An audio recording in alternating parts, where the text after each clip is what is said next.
Hola a todos y bienvenidos a un nuevo video para este canal. Hoy les voy a hablar sobre el concepto de derivada. Entonces, ¿qué es una derivada? Cuando vamos en bachillerato nos enseñan cómo calcular derivadas, pero a veces no queda claro en sí qué es una derivada. Entonces vamos a explicar ese concepto. Para eso vamos a resolver un problema muy antiguo que los griegos se preguntaron: ¿cómo puedes encontrar una recta que sea tangente a una figura?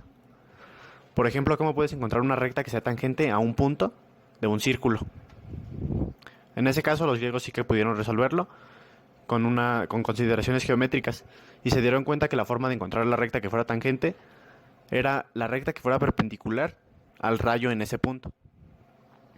Es decir, que forme un ángulo de 90 grados con la recta que va de ese punto al centro del círculo. Ahora, también los mismos griegos se preguntaron cómo calcular otras rectas tangentes a otras figuras, por ejemplo, a una parábola, y también fueron capaces de encontrar algunas de estas cosas. Pero no fue hasta el cálculo infinitesimal, con el concepto de derivada, que se resolvió este problema, digamos, en general, de cómo encontrar una recta tangente. Entonces, en este video en particular, les voy a hablar de cómo encontrar la recta tangente. Realmente solo les voy a hablar de cómo encontrar la pendiente, pero sabemos por geometría analítica que si sabemos la pendiente de un punto, entonces está determinada la recta. Las figuras que voy a usar van a ser figuras que sean gráficas de una función. ¿Qué quiere decir que sea una gráfica de una función? Pues quiere decir que vamos a estarlos graficando en un plano x, f de x. Bien, entonces si tenemos una gráfica de una función y nos tomamos un punto particular, nos tomamos este punto que es el punto, digamos que aquí es A, y entonces aquí estaríamos hablando que es la altura f de A. Entonces, y queremos encontrar aquí la recta tangente a ese punto, es decir, la recta que pasa solo por ese punto. Lo que vamos a hacer es aproximar esa recta tangente primero. ¿Cómo vamos a aproximarla? Bueno, consideremos este punto, que era el punto A, f de A. Y vamos a considerar otro punto que sea cercano a él, por ejemplo este. Ahora, digamos que la recta tangente todavía no sé cómo calcularla, pero lo que sí sé calcular es esta recta secante, la que pasa por estos dos puntos. Entonces, si tenemos esos dos puntos, digamos que este es el punto A más H.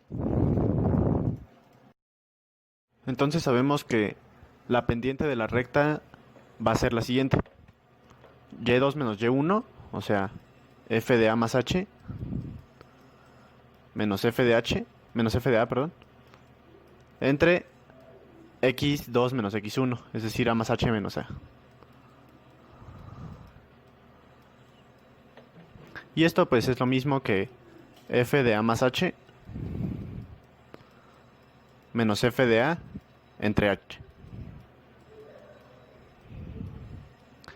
Ahora, H es esta diferencia, es esta distancia.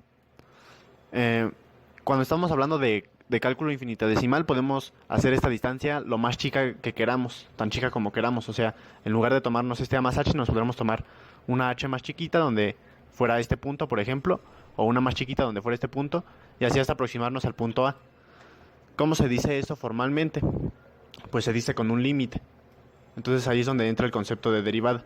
Si nosotros lo que teníamos era f de A más H menos f de A entre H es la pendiente de esta recta secante, entonces la pendiente de la recta tangente va a ser cuando esta distancia se acerca a cero, o cuando esa distancia tiende a cero. Y eso se dice como el límite cuando H tiende a cero de la expresión que teníamos, que era f de A más H menos f de A entre H.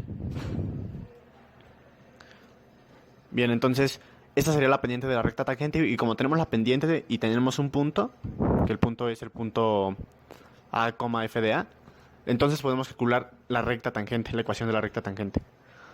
Ahora, este límite no siempre existe, entonces esta derivada no siempre, la derivada no siempre va a existir. Esto es lo que se conoce como derivada ya.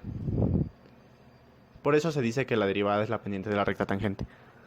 Pero como les decía, no siempre va a existir, entonces Cuando existe decimos que esa es la derivada y lo denotamos como f' en el punto A. Por ejemplo, una de las condiciones necesarias para que exista la derivada es que la función sea continua, y en algunos otros videos hablaré sobre otras condiciones para que exista la derivada. Y, y bueno, de todo esto se deriva lo que es la derivación por fórmula, que es lo que más enseña en las escuelas, pero a veces no nos quedan claros estos conceptos. Espero les haya servido este video y nos vemos en el siguiente.